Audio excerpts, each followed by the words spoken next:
তো রবিবারের দুপুরে কি কি মেনু করেছি চলো দেখাই। কিন্তু তার আগে একটা কথা বলছি, এমন একটা ভুল করলাম, সকাল সকাল রান্না হয়ে গেছে। ছেলে আর বাবা স্নান করতে গেছে, আমি মোবাইলটা খুলে দেখতে গেলাম। দেখি কি একটা বিড়াল, কি দেখেছি জানো, একটা বিড়াল, জ্যান্ত বিড়ালকে মাথায় মেরে ফেললো। মেরে ওটাকে কেটে মাংস রান্না করে খাচ্ছে। দেখার পর থেকে মাথা ঘুরছে আর এমন শরীর খারাপ লাগছে। ছেলের বাবার খাওয়া হয়ে গেছে, উঠে গেছে, কত কি রান্না করেছি, বাবা দেখলেই বমি আসছে, খাবো কি।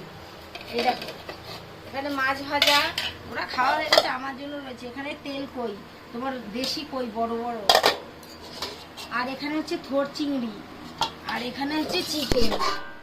আরো তো যা করেছিল টুকটাক কাঁঠালের দানা দিয়ে, এগুলো সব খাওয়া হয়ে গেছে আর রেখে এসছি।